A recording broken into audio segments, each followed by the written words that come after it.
이게 소위 정서적 양극화예요. 정서적 양극화. 예, 정서적 양극화예요. 이 정서적 양극화의 문제점은 뭐냐면 정책이 없다라는 거예요. 차라리 예전에 있는 양극화는 이념 양극화도 사실 양극화의 하나의 양상이거든요. 네. 이 양극화의 양상 자체가 점차 이렇게 정서적 양극화로다가 변하게 됩니다. 정서적 양극화의 대표적인 얘기가 윤석열 찍은 투표자들이 흔히 하는 얘기가 뭐냐면 이런 거거든요. 내가 그렇다면 이재명을 찍을 수는 없지 않냐고.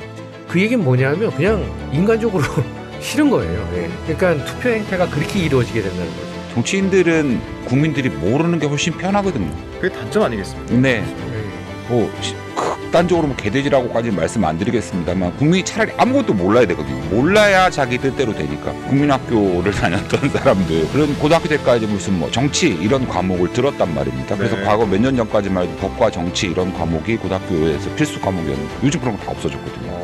이런 제도 변화에 따른 인식 변화에 따른 제도 변화 과정을 설명해 줄 수 없는 겁니다. 그러다 보니까 그런 것들을 객관적인 시각에서 갖고 있지 못한 상태에서 자기가 원하는 정보만을 획득하게 되다 보니까 이게 이제 확증 편향 현상으로 가게 되는 것이죠. 근데 이번 사태에서 가려진 것 중에 하나는 뭐냐면 네. 의회가 얼마나 무서운 곳인지 또 의회가 얼마나 강력한 것인지도 보여줬다라는 거예요. 그래서 흔히들 알고 있었던 제왕적 대통령이 이게 완전히 종이호랑이처럼 될 수 있는 상황이 나올 수도 있다라는 거. 그것이 바로 이재명 대표가 이끄는 민주당이 주도하는 의회에 있어서도 이제 발현이 될 수 있다라는 것이죠. 국회의원 자체의 희소 가치를 떨어뜨리는 작업이 더 필요해요. 좋죠. 더 늘려야 된다. 좋죠. 희소 가치를 떨어뜨려서 진짜 특권을 갖다 눈에 보고 나서 그 정치인이 되겠다, 국회의원이 되겠다라고 하는 마음보다 진짜 발품 팔아서 의정 활동할 수 있는 그런 사람들이 대거 국회로 진입할 수 있게끔 만들어줘야 돼요. 그게 바로 희소 가치를 떨어뜨리는 작업들을 해야 되는 겁니다. 한 500명 뽑아야 돼요. 전 세계적으로 우리나라처럼 인구수 대비해서 국회의원 수 적은 나라 없습니다. 맞아요. 그렇군요. 예. 네. 자, 정치 비하인드 부산대 서재건 교수님, 부경대 한정택 박사님 두 분 어서 오세요. 안녕하세요. 네, 반갑습니다.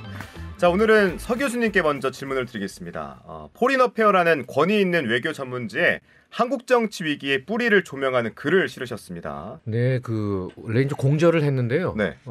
학과 동료 교수인 그 로버트 켈리 교수님이 있어요. 그분은 예전에 그 BBC 대리로 유명하신 분인데 그분이 사실은 포린 어페어즈에 종종 기고를 합니다. 그런데 이제 이번에 보니까는 윤석열 탄핵 정국과 관련해서 네.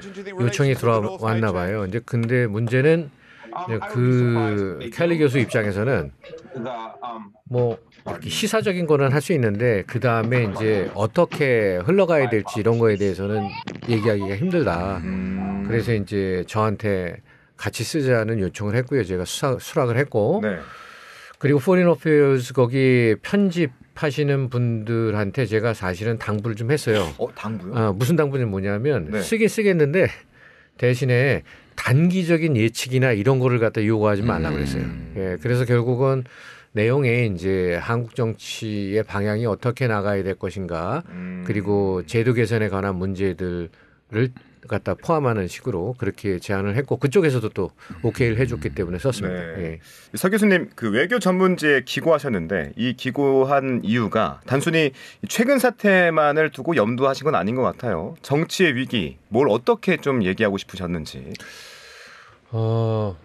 지난 시간에도 얘기했지만은 우리가 자금의 사태를 볼 때 자꾸 이제 손가락으로 다 지적을 하고 있잖아요. 근데 실제로 손가락 끝만 본다고요. 또 달리 얘기하면 등잔불만 자꾸 보거든요. 근데 실제로는 가려진 부분들이 많아요. 그러니까는 그런 측면에서 오히려 자금의 사태가 일어나게 된 그 연원을 좀 거슬러 올라가 봐야 되겠다. 뭐 나중에 또 얘기하겠지만은 물론 윤석열 대통령의 어떤 그 개인적인 속성이 상당히 많이 작용한 것도 맞지만, 네. 근데 중요한 것은 뭐냐면 그러한 속성을 가진 사람이 국가의 최고 지도자로서 스크린이나 아니면 모니터가 되지 않고 대통령이 될 수 있었다라는 것 자체가 뭐냐면 이게 우리가 뭔가 이 제도적으로 아니면 문화적으로 이게 뭔가가 문제가 있다는 얘기예요. 예, 그런 걸 얘기하고 싶었습니다. 네, 손가락 끝만 본다, 등잔불만 본다. 한 박사님 어떻게 공감하십니까? 제가 한 30여 년 전에 그 정치학을 처음 배울 때 저를 가르쳤던 교수님이 하셨던 말씀이 그거였어요. 위기라는 용어는 네. 위험한 상황 플러스 기회다 이런 이야기를 하셨었거든요. 오. 실제로 한자도 그렇고요. 네. 그래서 이제 뭐 앞서 서 교수님 말씀하신 것처럼 정치가 위기를 맞고 있다라는 건데 그동안 우리가 봐왔던 그 민주주의에서의 정치 시스템과 최근에 1년에 보여주고 있는 거는 정치가 실종됐다라는 느낌이거든요. 정치가 실종됐고 극단적인 대립만 존재하고 있는 것인데 앞서 말씀드린 것처럼 위기라는 것이 기회라는 개념을 포함하고 있다라고 한다면 정치가 무엇인가에 대해서 고민해보고 다시 한번 올바른 정치 형태로 살려야 되지 않을까라는 생각입니다. 아, 정치가 실종됐다. 극단적 대립만 남았다. 굉장히 가슴 아픈 표현이지 않겠습니까? 그렇죠. 지금 우리나라 현실인데 대통령들의 불행만 봐도 한국 정치의 모순과 한계를 지적하지 않을 수가 없어요. 네. 그런데 이게 윤석열 대통령의 처지와 연관을 어떻게 시켜야 될까? 이것도 고민인데 반복되는 불행의 연장선상에 있는 건지 아니면 또 다른 맥락으로 이해해야 되는 건지 서 교수님 어떻게 생각하십니까? 갑자기 질문하실 때 그 처지라는 말을 갖다가 말씀하시니까 네. 하여튼간 그 처지에 대해서 여러 가지 생각이 네. 들게 되는데요. 우선 일단 불행. 근데 한 가지 그 명확히 좀 해야 될 게 네. 대통령과 관련된 불행이 그 우리는 또 두 가지 측면에서 이렇게 볼 수 있잖아요. 왜 그러냐면 대통령이 자꾸 감옥에 임기 후에 감옥에 가는 네. 그런 상황. 그 다음에 또 짧은 기간 동안에 재임 중에도 지금 탄핵을 갖다가 뭐 세 번씩이나 당하는 거 두 가지인데, 근데 전자의 경우에는 아직 지금 탄핵 심판 진행 중이니까 그거는 얘기하기가 좀 어려울 것 같고, 두 번째는 여하간 그래도 이 또 탄핵을 갖다 또 대통령이 재임 중에 받았다는 것 자체가 이제 일종의 어떤 악순환이라고 할까요? 불행의 네. 어떤 악순환이라고 생각이 됩니다. 이제 그럼에도 불구하고 그 이번 윤석열 대통령의 비상계엄 선포 같은 경우에는 좀 예전하고는 다른 결이 좀 다른 것 같은 그런 생각이 있어요. 이 개인 특성이 상당히 많이 작용한 거예요. 아까 말씀하셨던. 예. 왜 그러냐면 과도한 반응이잖아요. 특이한 거라고요. 예. 그러니까 어떻게 보면 어떤 최고 지도자가 될 만한, 왜 그러냐면 지도자가 되려면 그 많은 프레셔, 그러니까 압력을 갖다 견뎌내야 되거든요. 그런데 아무리 야당에서 지속적인 공격을 했다 하더라도 사실 결론적으로 얘기하면 그런 어떤 압력을 갖다 버텨내지 못한 거예요. 윤석열 대통령. 예. 그리고 나서 갑자기 보기에 상당히 즉흥적인, 물론 예전에 준비를 했다라고 하지만은 네. 상당히 그 오버, 그러니까 과도한 과민 반응을 한 거는 사실입니다. 이제 그런 측면에서 아까도 제가 말씀드렸지만은, 그러니까 우리가 지도자를 갖다가 어떻게 해서 윤석열이라는 사람을 대통령으로 만들었는지에서 생각을 해봐야 되는 거죠. 네. 그러니까는 그렇게 그 정치적 경험이 없는 사람이 혜성과 같이 나타나서 대권 주자가 되고 급기야는 대통령이 되고, 예. 예. 그리고 또 대통령이 된 후에도 그 과정 있잖아요. 탄핵까지 가게 되는, 그 물론 그 이전엔 비상계엄이 되지만 네. 비상계엄에 이르기까지 이 국회와 행정부 사이의 그 갈등, 그런 것을 갖다가 어떻게 보면 그 일의 자체가 이게 경로 의존적이기 때문에 네. 사실은 일어났던 일 하나만 딱 집어서 얘기하기가 뭐하고 사실 힘들더라도 이 좀 거슬러 올라가서 그 뿌리를 네. 갖다 봐야 되겠죠. 네. 좀 그런 측면에서 얘기하고 있는 겁니다. 네. 개인적 속성에 대한 얘기 좀 참신했습니다. 한 박사님 네. 어떻게 보십니까? 제가 뭐 학교에서 수업할 때마다 대한민국 대통령은 시켜줘도 안 한다고 그래라 이렇게 이야기를 하거든요. 왜냐하면 역대 대통령들 보면 예. 뒤에가 좋았던 적이 별로 없단 말입니다. 지금 아직까지 뭐 물론 뭐 김영삼, 김대중 대통령은 직접 잡혀가진 않았습니다만 아들들이 잡혀가고 그랬으니까. 그래서 상당히 뭐 반복되는 불행의 연장이 있는데 이제 이런 것들을 이제 기회로 삼아서 좀 발전을 해야 된다라고 생각하고요. 네. 앞서 질문하실 때 처지는 좀 그렇고 한국 정치의 모순 한계라고 질문하셨는데 그건 좀 인정하기 좀 힘듭니다. 왜냐하면 그럼에도 불구하고 탄핵당하지 않고 잘 해오고 임기를 마치신 분들도 계시기 때문에 원천적으로 그게 모순이나 한계라고 받아들이기는 상당히 어렵고요. 다만 이제 잘 뽑아야 된다. 모자란 한 인간이 대통령이 돼서 국제적으로 망신당하고 나라가 이재용이 됐다라는 것이고 서 교수님 앞서 말씀하실 때 이제 다른 기존의 정치인들 대통령들하고 인간이 좀 다르다라고 말씀하셨는데 물론 그것도 인정하고요. 저희가 볼 때는 인간도 다르지만 탄핵 사유에 대한 죄질도 완전히 다르다라고 생각하고 물론 한국 정치 제도가 완벽한 민주주의를 구현하기 어렵다라는 건 이따 말씀드리겠습니다만 네. 어렵다는 그 사실은 인정합니다. 근데 제도가 모든 것을 해결한다라고 생각하지는 않고요. 인식의 변화도 같이 이루어져야 된다라는 것이고 네. 이런 측면에서 봤을 때 우리가 지금 현행헌법 87년 개헌 이후의 상황에서도 임기를 다 채우고 평가받는 대통령이 있다라고 생각한다면 네. 그러한 이유는 무엇이고 앞으로 이러한 사람들을 선출하기 위해서 우리는 어떤 방법을 동모해야 될 것인가에 대한 고민이 필요한 시점이라고 생각합니다. 네. 뭐 아까 한 박사님께서 말씀해 주셨지만 우리도 민주화를 이뤄내지 않았습니까? 물론 쉽지 않은 과정을 겪었지만 모범적인 민주국가로 저는 자리매김해왔다고 생각하는데 정작 우리 정치는 혼란과 갈등의 늪을 벗어나지 못하는 것 같습니다. 도대체 근본적인 문제가 뭘지 궁금한데 서 교수님 어떻게 생각하십니까? 예, 이게 사실 근데 결국 저도 그러니까 뿌리를 갖다 얘기했잖아요. 근데 이제 거슬러 올라갈 수밖에 없는 게 뭐냐면 이게 전 세계적 현상이기도 해요. 꼭 한국만의 얘기는 아닙니다.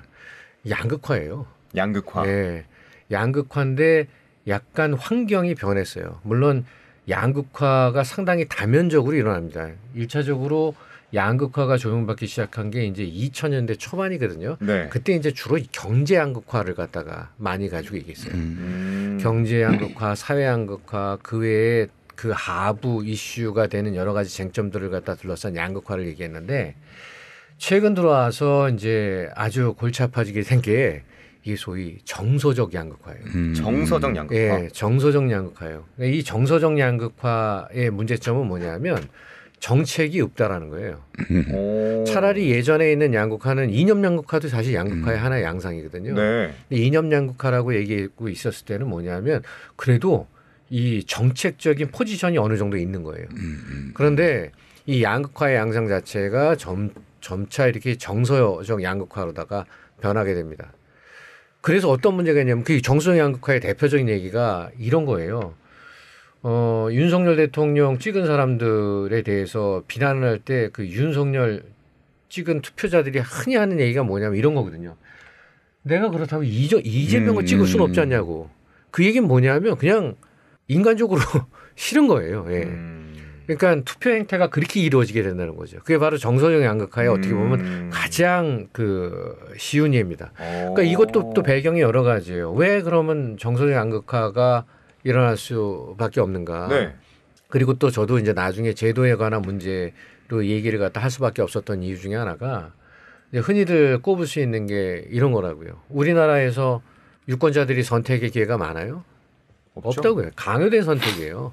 결국은 뭐냐면 항상 양자택일의 그 기로에 서 있게 되고요.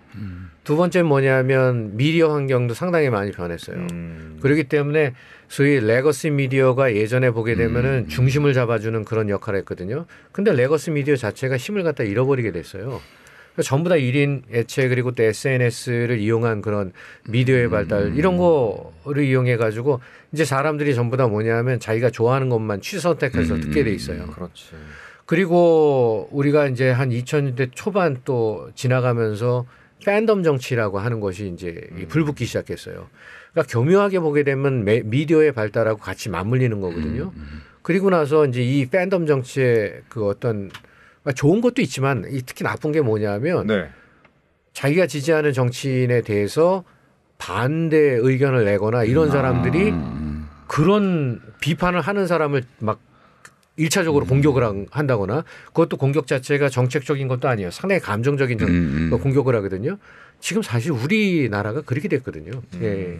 이것이 어떻게 보면 상당히 심각한 문제라고 저는 생각을 합니다. 네. 그러니까 서 교수님 말씀하신 정서적인 양극화가 제가 받아들이면 이성 없는 감정적인 양극화 말씀하시는 거죠. 맞아요. 그리고 이제 그게 네. 이제 혐오 정치로 이루어진다라는 거, 이어진다라는 말씀이신 것 같은데요. 저는 뭐 이제 본론적으로 말씀드리면 좀 더 이제 근본적으로 우리나라 민주정치의 문제점이라고 하면 뭐 제도적인 차원하고 인식적인 차원이 있을 것 같아요. 좀 더 나눠서 설명을 하자면. 네. 그래서 이제 서 교수님이 뭐 이전 방송에도 많이 말씀하셨지만 우리나라 대통령제 하고 있지만 이게 이제 미국과 다른 형태의 대통령제, 의원내각제 형태와 결합되다 보니까 대통령제가 잘못 운영되게 되면 왕과 같은 제왕적 대통령제로 운영되고 있다라는 것이죠. 이제 대표적으로 뭐 부통령이 없다, 국무총리가 있고 뭐 행정부가 법률안 제출권을 가지고 있고 장관하고 국회의원을 겸직할 수 있다. 뭐 이런 것들이 문제가 되다 보니까 대통령이 결국 법률안 거부권을 갖고 있는 상태에서 국회에 법률안을 제출할 수 있겠다라고 한다면 결국 대통령이 우리나라 제도 같은 데서는 행정권과 입법권을 다 독점할 수도 있기 때문에 그런 문제점이 있고 기타 뭐 제도적으로도 몇 가지 더 말씀드리면 앞서 말씀드린 것처럼 뭐 행정부의 법률안 제출권, 그다음에 이제 예산안 편성권은 행정부에 있고 예산안을 의결하는 건 는 입법부에 있고 이러다 보니까 입법부와 행정부 사이의 견제와 균형이 불안정하다라는 것이죠. 그래서 어느 때는 대통령이 확 몰렸다가 여소해야 될 때는 입법부로 확 몰렸다 이런 문제점들이 될 수 있고요. 그 외에도 뭐 제도적 미비점은 상당수 있습니다. 이제 우리가 계속 연구해 봐야겠지만 네. 뭐 대표적인 게 그런 거죠. 감사원의 독립기구화. 감사원이라는 게 이제 행정부가 하는 세입세출을 결산하고 회계감사하고 직무감찰하고 한 3가지 정도 하거든요. 근데 이런 행정부가 하는 역할을 감사하는 감사원이 대통령 직속으로 돼 있다 보니까 대통령이 행정부의 수장이면서 국가의 원수인데 감사원이 대통령의 직할로 있다 보니까 제대로 된 감사기구 역할을 하고 있지 못하다. 그래서 감사원을 독립기구 해야 된다. 그다음에 이제 서 교수님 지난 방송에서 말씀하신 것처럼 민주사회의 다양성이나 다원성을 반영하지 못하는 선거제도. 그다음에 지금 이제 우리 사회의 커다란 그 갈등 요인 중에 대표적인 뭐 세대 갈등, 이념 갈등, 지역 갈등 이런 것들을 정치 과정에 제대로 투영할 수 없는 정당 제도 등의 문제점들이 있을 것 같고요. 네. 인식적 차원의 문제도 상당히 심각하다라고 생각합니다. 왜냐하면 일단 그 사회가 급격하게 변화하고 있음에도 불구하고 이런 국민들에 대한 재사회화 교육이 상당히 떨어져 있다라는 것이죠. 그러다 보니까 세대 간으로 나눠보면 예전에 본인이 알고 있었던 그 개념으로 쭉 끌고 오고 있는데 그런 민주시민 교육을 통해서 그런 의식의 재사회화도 좀 필요하다라고 생각하고요. 이런 것들을 극단적으로 보여주는 게 뭐냐면 매년 이제 여론조사 기관들에서 무슨 뭐 행정부나 입법부에 대한 신뢰도 조사를 하잖아요. 네. 네. 그런 거 보면 뭐 법원, 뭐 경찰, 군대, 뭐 심지어 뭐 언론, 병원, 국회, 대통령 등 다양한 대상에 대해서 이러한 기관들을 얼마나 신뢰하십니까? 이런 것들을 물어봅니다. 그러면 뭐 국가원수께 여쭤보면 네. 누가 제일 꼴등일 것 같아요? 신뢰도가. 네. 왜 아니에요? 네. 국회가 제일 꼴등이고 밑에 두 번째는 대통령입니다. 근데 곰곰이 생각해 보면 앞서 말씀드린 것처럼 뭐 법원, 경찰, 군대, 뭐 병원, 뭐 언론 다 있다 보니 근데 이 중에 정작 국민의 손으로 뽑는 거는 국회하고 대통령밖에 그렇죠. 없거든요. 근데 신뢰도가 제일 떨어지죠. 그렇죠. 그렇다라는 걸 보면 이게 되게 이율배반적인 현상이잖아요. 그렇죠. 그러니까 이런 인식을 어떻게 변화시킬 것인가라고 했을 때 국회의원과 대통령을 포함한 정치인들도 잘해야 되지만 네. 국민들도 이런 것들을 아까 서 교수님 말씀하신 정서적인 양극화로 해결하기보다는 알고 있어서 서로 인식적인 차원에서 접근하려는 노력이 필요하다라고 말씀드립니다. 네. 원인들에 대해서 쭉 함께 알아봤습니다. 양극화로 시작해서 정서적 양극화, 또 팬덤 정치. 이 모든 것들이 하나의 키워드로 취합하자면 갈등이거든요. 네. 그럼 해결책을 좀 어떻게 제안을 해야겠습니까? 제가 1차적으로 제도를 갖다 얘기했던 것은 한 박사님이 말씀하신 것처럼 문화나 의식에 관한 것이 덜 중요하다고 해서 그런 게 아니에요. 왜 그러냐면 의식과 문화는요. 상당히 잘 안 변해요. 이제 그렇기 한번 때문에 자리 잡으면. 예, 그게 쉽지 않아요. 그래서 얘기하자면은 사실은 의식교육이라든가 네. 뭐 바꿔서 얘기하면 시민교육이라든가 이거 당연한 얘기입니다. 해야 되고 저도 그런 측면에서 그 대학 교육 자체도 네. 좀 시민교육 측면이 약간 약한 부분이 없지 않아 있거든요. 이게 미국 얘기를 제가 들어서 그런데 예를 들면은 제가 이전 직장이 공립대학이었어요. 미국에 있는 공립대학이었는데 거기서는 어메리칸 가버먼트가 1학점식으로 해가지고 전체 학생들이 다 그걸 들어야 됩니다. 졸업을 하기 위한 예, 조건이군요. 그거 필수예요, 필수. 기초 필수예요. 그걸 반드시 들어야 돼요. 그걸 정치학과가 전담하고 있어요. 네. 그러니까 그건 이공대생도 다 해야 돼요. 근데 우리나라의 경우에는 지금 어떻게 그쵸. 됐냐면 오히려 자유교육이라고 해서 그런 어떤 뭐 예를 들면 이게 아메리칸 가버먼트 그러니까 대한민국 정부론이거든요. 아마 이런 거를 갖다가 그 이제 국립대학인 그런 데서 하게 되면 네. 오히려 난리 나겠죠. 예, 오히려 아마 반기도 그 민주적인 원칙에 어긋난다고 해서 지금 반대를 할 겁니다. 그래서 사실 이런 측면에서 뭐냐면 국가관이라든가 네. 그 민주시민에 관한 기본교육 같은 경우에는 사실 해줘야 되거든요. 근데 이게 전반적으로 약해졌어요. 물론 저 같은 경우에는 군사정부 시절에 그 소위 국민학교를 갖다가 다닌 사람이기 때문에 네. 그때로 돌아가자는 얘기를 하는 것은 아니에요.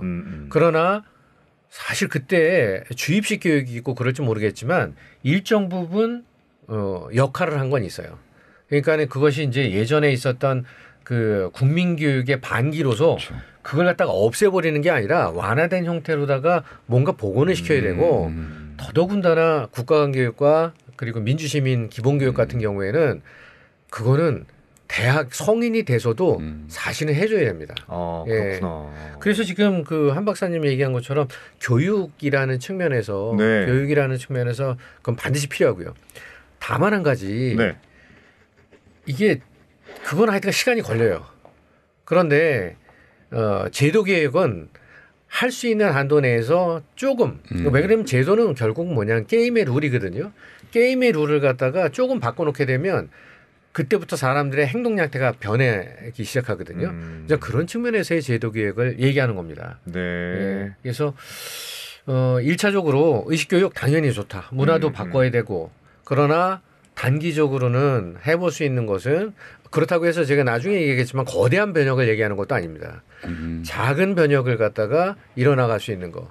그리고 또 그 변혁의 필요성을 국민들이 느끼게끔 하는 그런 시민교육들이 있어야 돼요. 그래서 널리 이 뭐 유튜브 매체라든가 이런 데서 공익을 갖다 강조하시는 분들 네. 이 이념 정파성을 갖다가 좀 떠나서 그런 어떤 시민교육을 갖다가 하는 그것도 좀 재밌게 하는 네. 그런 유튜버들도 좀 나오고 그랬으면 하는 그런 바람입니다. 네, 한 박사님. 그러니까 서 교수님 말씀하신데 10분 동의하고요. 네. 그래서 이제 최근에 이제 그러니까 지금 서 교수님 말씀하신 그 정치 교육이나 민주 시민 교육이라는 게 과거에 우리가 이제 권위주의 시대에 경험했던 뭐 의식화 교육 이런 건 아니고 혹시나 이제 대학교에서 그런 것들이 강의가 된다라고 한다면 다양한 시각들이 있다라는 것들을 설명해주고 객관적으로 보여줄 수 있어야 됩니다. 근데 그런 게 안 되는 이유를 저한테 누군가 하나만 뽑아서 이야기하라고 그러면 정치인들은 국민들이 모르는 게 훨씬 편하거든요. 그게 단점 아니겠습니까? 네. 맞습니다. 예. 뭐 극단적으로 뭐 개돼지라고까지는 말씀 안 드리겠습니다만 국민이 차라리 아무것도 몰라야 되거든요. 몰라야 자기 뜻대로 되니까. 그래서 지금 뭐 과거에 이제 국민학교를 다녔던 사람들은 고등학교 때까지 무슨 뭐 정치 이런 과목을 들었단 말입니다. 그래서 네. 과거 몇 년 전까지만 해도 법과 정치 이런 과목이 고등학교에서 필수 과목이었는데 요즘 그런 거 다 없어졌거든요. 악화되고 있어요. 네, 악화되고 있어가지고 그러다 보니까 이런 제도 변화에 따른 인식 변화에 따른 제도 변화 과정을 설명해 줄 수 없는 겁니다. 그러다 네. 보니까 그런 것들을 객관적인 시각에서 갖고 있지 못한 상태에서 자기가 원하는 정보만을 획득하게 되다 보니까 이게 이제 확증 편향 현상으로 가게 되는 것이죠. 네. 그리고 이렇게 가장 큰 문제는 뭐냐면 일단 정치인들의 모습을 보고 정치를 배우는 경우가 많은데 우리가 이제 민주사회에서 얘기하는 것처럼 뭐 어떤 정치적인 갈등이 발생했을 때 대화와 타협으로 해결하기보다는 자신이 속힌 정파, 좌파가 아닌 상대를 인정하지 않죠. 그래서 상대방에게 잘못된 정보, 거짓 정보를 통해 가지고 혐오의 대상으로 보는 것이 가장 큰 문제고 이렇게 된 배경은 이따 향후에 이야기하겠습니다만 선거제도나 정당제도라는 것이 결국 제로섬 싸움이거든요. 내가 많이 가지면 상대방은 못 가질 거고 상대방이 많이 가지면 내가 훨씬 뺏길 거고 네. 이렇게 제로섬으로 인식하는 경향이 문제인 것 같고 이래서 정치적 수준이나 정치 의식을 살리기 위한 민주시민 교육이 강조되어야 할 것이다 라고 생각하고요. 그래서 이제 대표적으로 제가 이제 수업 시간에 강조하는 건 그겁니다. 민주사회의 대원칙이 네. 다수결이지만 다수결은 좀 덜 나쁜 제도여야 되고 상대적으로 가장 좋은 제도는 아니다라는 것이죠. 덜 나쁜 제도인데 그러려면 다수와 소수의 변화 가능성, 다수가 소수도 될 수 있고 소수가 다수도 될 수 있고 이래야 다수가 소수 의견도 존중하고 소수도 다수 의견을 따를 텐데 라는 점이 가장 중요하고 두 번째는 이러한 다수결이 되려면 우리나라 지금 뭐 선거제도도 마찬가지입니다만 이러한 다수결이 되려면 그 전체의 인원이 어느 정도의 공평한 정도의 정치적인 정보와 정치적인 수준을 갖추고 있어야 된단 말이에요. 네. 근데 아직 그런 것들이 제공되지 않은 상태에서 무턱대고 다수결로 하다 보니까 혐오의 정치에서 결국 머리 싸움이 돼버리는 것이 가장 큰 문제라고 생각합니다. 네. 서 교수님께서 이 정치적 위기를 벗어날 방안으로 제도 개혁을 주문하셨어요. 아까도 뭐 제도에 대한 문제를 언급하셨는데 뭘 어떻게 바꾸면 정치가 좀 나아질지. 대통령 권한을 분산시킨다면 좀 더 개선된 방향으로 나아갈지 어떻게 보십니까? 앞서 말씀드린 바와 같이 사실 문화나 의식 자체가 개혁이 된다면은 네. 그것이 가장 좋아요. 그런데 이게 단기간에 될 문제는 아니에요. 시간을 상당히 두고 나서 점진적으로 추진해야 될 그런 문제고요. 그런 측면에서 제도 개혁을 얘기한 거고 앞서 그 한 박사님이 이제 대통령에 대한 얘기를 갖다가 해주셔가지고 제가 또 이 자리를 빌어서 이번 사태에서 이 국민들도 알아야 될 것들 흔히들 그 레토릭이 뭐냐면 제왕적 대통령제를 많이 얘기하잖아요. 근데 이번 사태에서 가려진 것 중에 하나는 뭐냐면 네. 의회가 얼마나 무서운 것인지 또 의회가 얼마나 강력한 것인지도 보여줬다라는 거예요. 그래서 흔히들 알고 있었던 제왕적 대통령이 이게 완전히 종이호랑이처럼 될 수 있는 상황이 나올 수도 있다라는 거. 그것이 바로 이재명 대표가 이끄는 민주당이 주도하는 의회에 있어서도 이제 발현이 될 수 있다라는 것이죠. 네. 저는 흔히 이제 여당에서 얘기하는 의회 독재라는 말을 쓰고 싶지는 않습니다. 왜 그러냐면 주어진 제도 속에서 할 수 있는 만큼 최대한 그걸 다 한 거예요. 네. 그리고 여당 입장에서는 뭐냐면 제가 국회를 갖다 어떤 특정 정당을 갖다 비판하는 게 아니에요. 국회 자체를 갖다 비판하는 건데 이거는 뭐냐면 여당에서 또 야당이 그렇게 하게끔 밀어붙인 거예요. 그러니까 모든 일이라는 게 다 상호작용에 의해서 이게 에스컬레이션이 돼가지고 그렇게 되는 거잖아요. 네. 작금의 사태는 그렇습니다. 또 연관을 지어서 지난 시간에 한 박사님이 했던 것 중에 상당히 인상 깊었던 거 저도 거기에 10분 아주 동의하는 건데 민주주의의 꽃은요. 사실은 대통령이 아니에요. 의회여야 돼요. 네. 네. 의회가 보다 더 공론장으로서 그 공론장은 뭐냐면 오픈이 돼야 되고 투명해야 되고 그리고 또 여러 가지 아이디어들이 거기에 뭉쳐서 그다음에 아주 실행 가능한 그리고 또 여러 사람 많은 유권자들이 행복할 수 있는 그런 정책으로 될 수 있어야 되고 이거 약간 좀 이상적인 얘기지만 네. 여하간 의회는 그런 어떤 장이어야 된다고요. 근데 사실 우리나라 의회는 그렇게 되지 않잖아요. 예. 그래서 제도 전체에 대한 생각들을 이참에 대통령에 대한 생각도 생각이지만 대통령 외에 다른 조직들, 의회, 사법부도 마찬가지예요. 이번 일을 통해서 얼마나 국민들이 사법부 아니면 정치인들이 사법부를 갖다가 흔들 수 있는지도 지금 우리가 목도를 하고 있어요. 그러니까 우리가 예전에 알고 있었던 상권 분립이니 소위 대통령식 민주주의의 어떤 근거 억조로 생각했던 그런 원칙들이 다 무너질 수 있다라는 걸 갖다가 우리는 보고 있는 겁니다. 그렇군요. 예, 그래서 의식 플러스 제도 다시 한번 생각해보는 계기가 됐으면 좋겠습니다. 네, 한 박사님. 뭐 한번 철저히 무너지는 것도 괜찮다라고 생각하고요. 제왕적 대통령제 문제만큼 의회에도 힘이 있다라는 걸 알게 됐고 국민적인 대표라는 것들 인식시켜준 것만 해도 네. 윤석열이 의도치 않은 대한민국 민주주의에 공헌한 바라고 생각하고요. 제도적인 개혁 하 교수님 주문하셨는데 네. 87년도에 개헌 9차 개헌이 있은 다음에 지금 거의 이제 40년 돼 가잖아요. 오래 버텼습니다. 국제일 아나운서가 태어나기 전에 개헌이 됐다가 네. 국제일 아나운서가 태어난 이후에는 개헌이 한 번도 없었으니까 그때 삐삐도 없었거든요. 핸드폰은 상상도 못했고 그럴 때였는데 이제 40년 동안 뭐 상전벽해가 이루어졌으니까 현재적 문제점을 극복하려는 개헌도 한번 고민해 보는 것도 바람직하다라는 것입니다. 그리고 이제 그러한 개헌은 이따 말씀드리겠습니다만 형해화된 대의민주주의 체제를 어떻게 정상적인 형태로 돌려놓을 것인가라는 것이 문제가 돼야 된다라고 생각합니다. 알겠습니다. 자, 그러면 시선을 좀 외국으로 돌려보죠. 외국의 경우는 어떻게 이루어지는지, 어떻게 정치적 갈등을 풀어가고 있는지 좀 참고할 만한 사례가 있습니까? 어떤 용어로다가 표현한다면 이제 국민통합, 사회통합을 이뤄낸 정치 지도자의 사례를 갖다 찾아야 되겠죠. 네. 그런 사례는 있어요. 있긴 있는데 네. 그런 사례를 갖다가 돌이켜 보면서 자금 우리나라의 상황과 견주어서 일종의 모범이 될 거라고 생각하는 그런 예는 찾아볼 수가 없어요. 아. 왜 그러냐면 조건이 너무 달라요.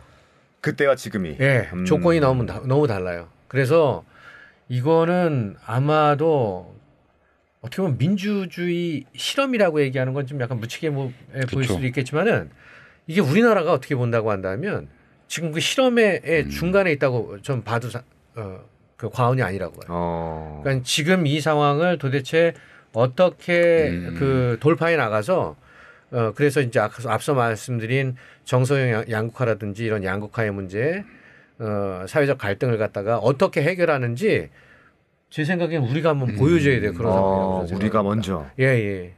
그렇군요. 이번에 그 트럼프가 대통령 취임하자마자 제일 먼저 한 게 행정명령이잖아요. 행정명령.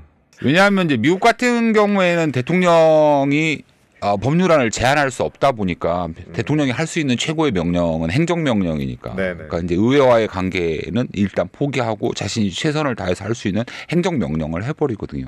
근데 이제 미국에서도 역대 높이 평가받는 대통령들은 대통령으로서 가장 큰 일이 뭐냐? 국회의원 만나는 일이다. 이런 대답을 하는 사람들이 그래요? 많거든요. 왜냐하면 대통령이 국가를 운영하려면 그 대통령의 행위를 뒷받침해 줄 수 있는 각종 법률들이 마련이 돼야 되는데 네. 그런 법률들을 마련하려면 미국 같은 경우에는 행정부가 법률안 제출권이 없으니까 국회에서만 의회에서만 제출할 수 있고 의회에서만 통과시킬 수 있거든요. 그럼 대통령이 궁하니까 민주당이건 공화당이건 도움이 될 만한 의원들을 맨날 만나는 거예요. 그래서 미국 대통령의 가장 큰 일은 의회 의원 만나는 거예요. 그렇구나. 근데 우리나라에서는 대통령이 시정연설도 안 가. 국회의원들을 왜 만나? 왜? 자기 하수인들 시켜서 법률안 제출하면 되고 여당 밀어붙여서 통과시키면 되고 그러니까 야당 대표도 만날 일이 없고 야당 의원은 더더군다나 만날 일이 없는 거죠. 네. 그런 것들 보면 외국의 경우 아까 서 교수님 말씀하신 것처럼 우리가 정치적 갈등을 해결하는 것이 정말 전 세계적인 모범이 될 수도 있지만 그런 과정에서 혹시나 외국의 경우에 우리나라와 가장 큰 차이점이 뭐냐라고 한다면 우리나라 국민들이 가장 좋아하는 나라인 미국의 대통령은 가장 많은 시간을 의회 의원들과 보내고 있다. 우리도 그런 대통령이 필요하지 않은가라고 네. 생각합니다. 왜? 왜? 대통령만 국민이 뽑는 게 아니라 국회의원도 의원도? 국민이 뽑으니까. 그렇죠. 한 박사님. 네. 그럼 내각제로 가는 건 어때요? 내각제. 네. 내각제 한 번도 고민 안 해봤습니다. 실은. 왜냐하면 이런 제도를 바꾼다라고 한다면 뭐 개헌도 마찬가지입니다. 개헌을 통해서 정부 형태를 대통령제에서 내각제로 바꿔야 된다라는 것인데 우리는 일단 내각제가 실패한 경험을 안고 있잖아요. 물론 20화국 때 뭐 군사 쿠데타로 실패는 했습니다만 그러다 보니까 국민들이 내각제를 선호하지 않는 정도가 훨씬 더 높습니다. 조사를 실제로 해보면. 게다가 앞서 말씀드린 것처럼 국민들이 어떤 정부기관에 대한 신뢰도, 민간기관에 대한 신뢰도 조사할 때 꼴등이 국회란 말이에요. 네. 꼴등이 국회인데 내각제를 하게 되면 맨날 의회 해산하고 아니면 집행부 해산하고 그래서 맨날 선거하고 이렇게 될까 봐 하는 불안함이 되게 많거든요. 그래서 내각제로 개헌은 쉽지 않을 것 같습니다. 서 교수님은 어떻게 생각하세요? 내각제. 우선 말씀하신 대로 내각제가 의회에 고도의 타협의 기술을 갖다가 요구해요. 그러니까 현재에 있는 의회가 보여준 그런 능력 자체를 보게 되면 저는 힘들다고. 힘들다. 내각제를 하게 되면 문제가 더 발생할 가능성이 커요. 물론 그렇다고 해서 뭐 국회를 갖다가 어린아이 취급하듯이 너네 그거 못한다. 이렇게 해가지고 완전히 뭐 그건 안 돼. 이런 건 아니지만 하여튼 어렵게 보는 거고요. 그리고 현실적인 측면에서 단기간 내에 내각제 개헌은 쉽지 않다. 왜 그러냐면 민주당은 이미 한번 그 트라우마가 있습니다.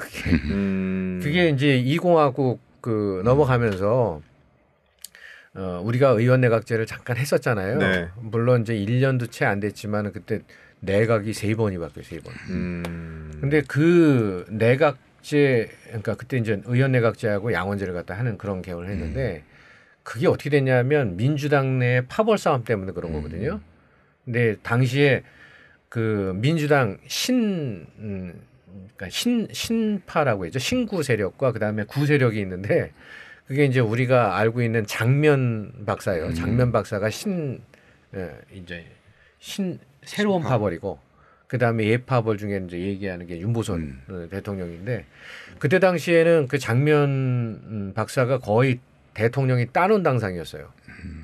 그런데 이제 그 구파벌 중에서는 이 뚜렷한 사람이 없거든요. 그래가지고 사실은 자유당하고 네. 서로 연결져가지고 그 개헌한 거예요. 예. 그리고 나서 어떻게 됐어요? 결국 이게 지금 상태하고 한번 비춰보면 똑같아요. 지금 가만히 있으면은 그냥 이재명이 대통령이 될 가능성이 가장 높은데 여기서 왜 개헌을 하겠어요? 이대로 쭉 나가야죠. 그렇기 때문에 그리고 또 실제로도 그랬어요. 우리 그때 당시에 바꿔놓고 나서 얼마나 고생을 많이 했어요. 안 해요. 아니 뭐 이재명이 대통령이 될 것 같아서 개헌을 안 한다라는 건 좀 그렇고. 아니 그러니까 바꿔서 얘기하면 그 이미 유력한 그렇죠. 대선 주자가 있는데 그것을 갖다가 왜 바꾸냐고요. 아니 그거는 여당도 마찬가지예요. 예. 지금 그 여당에서 대선 잠룡이라고 하는 사람이 나 대통령 준비하고 있는데 개헌한다고 얘기하면 좋아하겠어요? 그렇죠. 그러니까 현실적으로 그건 불가능한 얘기예요. 예. 네. 그러면 이재명 대표가 제안한 국민소환제 이건 어떻게 생각하세요? 저는 사실 이것도 네. 같은 맥락에서 얘기하는 건데, 그러니까 국민소환제가 어떻게 보면 직접 민주제적 요소의 아주 대표적인 겁니다. 듣기는 좋은 것 같지만은, 네. 근데 이게 항상 그 직접 민주제 방식의 단점과 그 다음에 이 간접 민주제, 대의제 민주제 장점을 갖다가 좀 잘 좀 생각해봐야 될 문제가 있어요. 한번 되짚어서 질문을 해볼게요. 이렇게 탄핵하고 정서적으로 양극화되고 되고 막 그러는데 국민 소환 해봐요 또.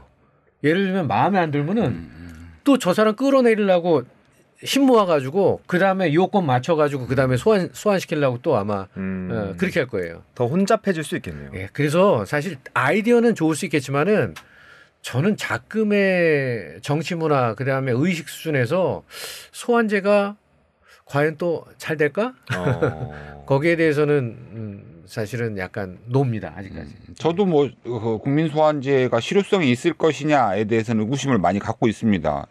그 국민 소환제를 영어로 뭐라고 하는지 아세요? 아니요. 리콜이거든요. 리콜. 아 진짜? 우리 뭐 전자제품 같은 거 사면 잘못되면 반환하잖아요. 네. 다시 바꾸고 영어로 리콜이고 똑같이. 리콜. 네, 리콜인데 제가 이제 이게 제도적 효용성은 없을 거라고 생각하지만 그래도 제도적 완결성을 갖춘다는 측면에서 도입을 해놓는 게 좋을 것 같아요. 왜냐하면 우리 헌법을 뭐 만들거나 바꿀 때 대통령 탄핵 될 거라고 생각했겠어요. 하지만 그런 제도가 있기 때문에 지금 이루어지고 있는 것이고 그렇다라고 한다면 국민 소환제 왜냐하면 국회의원 국민 소환제라는 게 지금 뭐 지방의회 지방자치단체장은 다 리콜이 되거든요. 대통령도 탄핵이 되고 근데 물론 뭐 민주주의에서 의회가 중심이 되긴 해야 되지만 국회의원은 한번 당선되면 잘리기 힘듭니다. 방법이 없어요. 네. 체포도 동의해야 되지. 그다음에 무슨 뭐 면책 특권도 있지. 불체포 특권도 있지. 그래서 웬만하면 임기를 채웁니다. 그런 상황에서 정말 극단적으로 예상치 못한 사람이 국민의 대표가 됐다라고 한다면 이런 제도를 만들어 놓게 되면 그 제도에 기반해서 그 사람을 좀 옥죄거나 이렇게 해서 조금 더 좋은 방향으로 바꿀 수는 있을 것 같아요. 실제로 우리나라에서도 주민 소환제가 이제 앞서 말씀드린 것처럼 지방의회나 지방자치단체가 있지만 이런 경우는 거의 없거든요. 뭐 오세훈 서울시장이 그때 뭐 주민투표에도 개표를 못했잖아요. 26%밖에 득표를 못해서 이런 주민 소환제를 지금 이제 현행 지방자치법에서 규정하고 있는 것처럼 국회의원들한테 대상을 한다라고 하더라도 네. 전체 뭐 유권자의 뭐 한 3분의 1 이상 이 투표를 해야 개표를 할 수 있고 거기서 뭐 찬성이 50% 넘게 나와야 되는 경우인데 아무튼 극히 힘들어요. 현실적으로 힘들지만 이런 제도를 마련해 놓지 않았느냐. 그거에 대한 차이는 있다. 그거에 대한 차이는 분명히 존재할 것 같고 그런 측면에 대해서 국회의원에 대한 국민 소환제도 제도적 완결성을 갖춰놓는 것이 좀 더 바람직하지 않겠느냐라고 생각합니다. 저는 차라리 지난 시간에도 계속 얘기했지만 네. 국회의원 자체의 희소 가치를 떨어뜨리는 작업이 더 필요해요. 좋죠. 더 빌려야 된다. 좋죠. 희소 가치를 떨어뜨려서 진짜 특권을 갖다 눈에 보고 나서 그 정치인이 되겠다, 국회의원이 되겠다라고 하는 마음보다 진짜 발품 팔아서 의정 활동할 수 있는 그런 사람들이 대거 국회로 진입할 수 있게끔 만들어줘야 돼요. 그게 바로 희소 가치를 떨어뜨리는 작업들을 해야 되는 겁니다. 한 500명 뽑아야 돼요. 알겠습니다. 전 세계적으로 우리나라처럼 인구수 대비해서 국회의원 수 적은 나라 없습니다. 맞아요. 그렇군요. 예. 네. 우리나라 인구수 5천만이면 한 500명은 돼야 됩니다. 이걸 갖고도 한번 대화를 네. 나눠보면 좋을 것 같아요. 아니 국회의원 그러니까 수를 바로 갖고. 이런 네. 거를 갖다가 예. 이 의식 개선을 갖다 저기 네. 시민들한테 해줘야 된다니까요. 그래서 자꾸 시민들은 뭐냐면 믿기 때문에 네. 신뢰도가 낮으니까 미우니까 더 저런 사람을 늘리면 안 된다라고 하지만 어차피 제도가 개혁이 될 거잖아요. 그러면은 그 제도라는 게 뭐냐면 세비 구조서부터 이런 것까지 다 바꿀 수가 있어요. 네. 그러니까는 그런 의견을 모아서 그것이 여론이 되게 되면 정치인들은 안 바뀔 수가 없어요. 여론이 들끓게 되면은. 알겠습니다. 예. 두 분께서 저희 방송을 통해서 좀 그런 도움을 주시면 좋을 것 그러니까 같습니다. 전 세계적으로 대통령제이면서 단원제 하는데 우리나라보다 국회의원 수 적은 나라는 멕시코밖에 없습니다. 그래요. 네. 알겠습니다. 앞으로 저희 정치 비하인드가 그런 시민들에게 도움을 줄 수 있는 방송이 되면 더 좋겠습니다. 오늘은 여기서 마무리하겠습니다. 지금까지 정치 비하인드 부산대 서재권 교수님, 부경대 한정택 박사님 두 분과 함께했습니다. 두 분 오늘 말씀 고맙습니다. 감사합니다. 네, 감사합니다.